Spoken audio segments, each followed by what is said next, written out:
Well, it's December already. I didn't make my Halloween video, really. So I'm making top 7 creepiest areas in Zelda. So there's only going to be one per game in the main list. There's a list of honorable mentions, but that's just kind of ones that didn't make it on. And that's pretty much the only rule. They gotta be in a Zelda game, and it's an opinionated list. Feel free to share your own in the comments. Let's start the list. Number 7 on the list is the Ghost Ship from Phantom Hourglass. Also, I apologize for not having video. My software I used to get the video wasn't working. But pretty much, the Ghost Ship, Phantom Hourglass, is the main thing you're looking for in the game. It's, hey, you gotta go save Tetrash, probably on the Ghost Ship, so you eventually have to get through. There was this weird thing with the fog, like you had to get through the fog and then chase it through the fog. And when you finally get there, you go on this creepy ship, go inside, there's like creepy sculptures and enemies like that, and you find these ladies on the boat, and you gotta go save them. But then there's like these Reaper guys who are essentially phantoms, but they can walk through walls, and there are all these tricks and stuff to get you, and it's all dark and creepy, and it's just a running boat. Then once you save all the people, all the ladies, they turn evil, they turn into like these creepy zombie things, and they're like, ah, we tricked you, let's fight, and then you gotta play pretty much volleyball with them. The boss fight's not hard, but it was a pretty creepy level. That's why it's number 7 on the list. Because it was really creepy, and I liked how they took the ghost ship from Wind Waker, which was kind of anticlimactic, and made it into this cool dungeon. So, on to number 8, or not number 8, number 6 on the list. Number 6 on the list is the Silent Realms from Skyward Sword. So, Skyward Sword had this thing where in order to get an item that you needed for each dungeon, or to get to each dungeon, you need to go for Silent Realm, which was essentially the entire level turned like black and white, and you had to go get the Tears of Light, these little orbs, from around the level, but also avoid these creepy Guardian Knight guys. If I had to choose just one, I'd probably choose Skyloft, was the scariest, because it just has a bigger contrast between how empty and kind of creepy it is after the Silent Realm than before. Because before it was all bright colors, it was all happy, there were people, you could talk to them all, there were fun games to play. Then it's, oh, these are creepy guys. They're gonna get me. Yeah, but the Silent Realms were pretty creepy. Most of the time you got all right items from them. Actually, no, most of the time they're pretty useless. The only pretty useful one was the claw shots. Yeah, the Silent Realms were really creepy.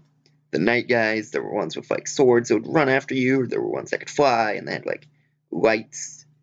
Yeah, some of them had like spotlights. But after that, on to number 5. Number 5 on my list is Arbiters Grounds from Twilight Princess. So first, you gotta go through the desert, and then you gotta go through the Bulblin camp. When you go into this kind of creepy temple thing that they've said was like a prison, and it's pretty creepy.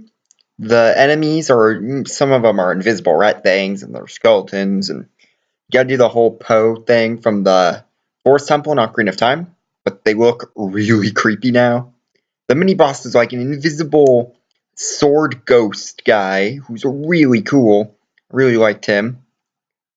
And just the entire thing, the music and the atmosphere and the backgrounds all kind of look very spooky and mysterious and kind of give off a creepy vibe. But then the boss is a giant skeleton head who summons a skeleton army, and you gotta fight him.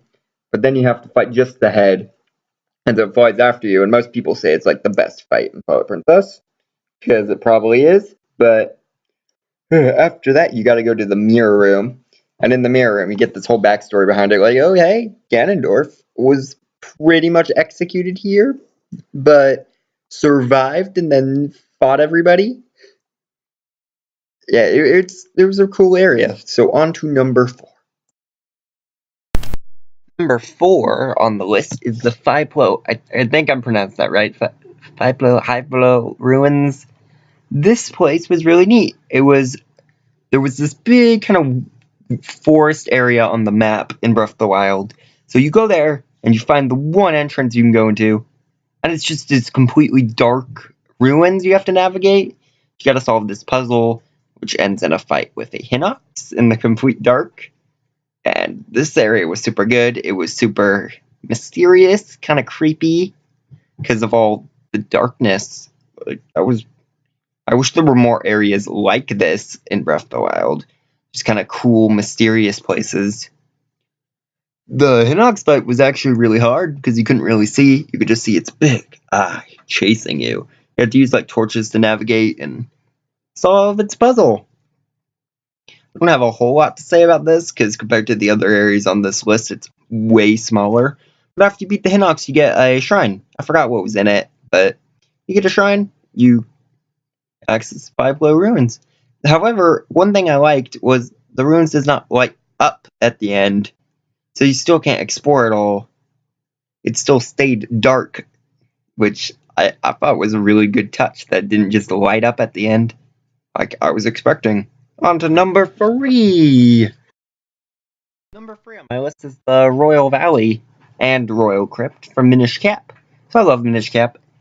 And in order to get into one of the areas, I think it's the final area of the game, you need to get this special kinstone, which you get from the Royal Crypt. But to get there, you need to go for the Royal Valley.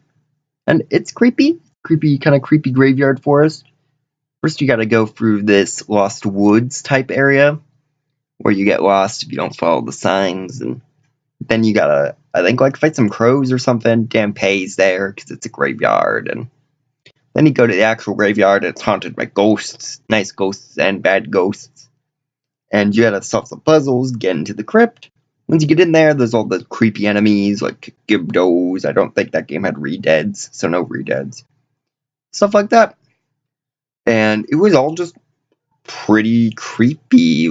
Oh, and I remember right by the entrance, there was a great fairy who, I think I answered her question wrong. I didn't really understand it, so I answered it wrong by accident, and I got cursed or something.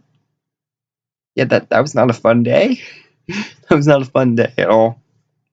But I love Minish Cap, favorite 2D Zelda, and this was one of my favorite areas from that game, because it had such a creepy atmosphere.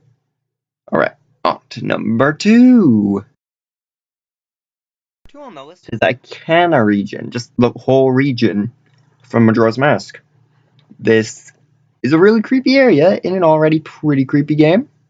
There's a lot to it. There is a graveyard, and the graveyard's haunted by like skeletons, of course. And the main area, there's like a house been haunted by Gibdos or falling around. There's a creepy castle. The dungeon itself in that region is pretty creepy. But then there's the bottom of the well, and there's all these zombies and stuff down there. There are ghosts everywhere. They're like ninjas that can pop out of nowhere. I think they're like ninja ghosts. They're not even just ninjas. They're just like, hello, we are ninja ghosts. We'll attack you. And there's just no one really there. There's like 2 people, and one of them got turned into a zombie. And there's like the Great Fairy. Oh, and there's like Sakan, or however you pronounce it, the thief guy. Sakan? I'm not sure. He lives there for some reason. Oh, and Tingle? Because Tingle's literally everywhere. On Dampé. Yeah, but there's like some weird mini games, like boss rush games, and like you gotta fight the Post Sisters from Ocarina of Time in one of them. That was kind of weird. And it's just a kind of dried up, desolate desert region, and it's just kind of sad looking. But overall, I really liked it. Now, next we have some honorable mentions. I believe 3 of them that I will list now. Alright, here are the honorable mentions. So first is that kind of maze ruin in A Link Between Worlds. I didn't really look up the specific name, but you had to go through to get to a dungeon. That was kind of creepy. The Earth Temple from Wind Waker also gets an honorable mention. There were like kind of zombies and creepy ghosts, but it was creepy, but Wind Waker's art style was so cute, most of it wasn't all that scary. Then the basement from the Ancient Cistern dungeon from the list. That place was creepy. There were zombies and stuff, and just lots of symbolism. And that was super creepy. But here we go, number 1, and I'm sure all of you saw this coming. because it's on the number one of almost everyone's list of this kind. Number one on the list, to no one's surprise, is the Shadow Temple and the Bottom of the Well, because I couldn't pick between them. So you probably don't need reasoning for why this is on the list. Everyone has said it before. You know, they're all kind of creepy, and there's like the hand guy who was creepy, and there was like saw blades, and the boss was like crazy floating hands that put like a bongo drum. It was weird. But yeah, both of them are on this list because I couldn't pick because they were both pretty creepy. Shadow Temple had crazy symbolism and stuff, and everything was invisible, and it was super creepy. I was gonna go on, but I'm just gonna stop here because there's not much more I could say about it that other people haven't said. Thank you for watching, and goodbye. Ending song. I don't have an actual ending song, so this is my improv ending song. Goodbye.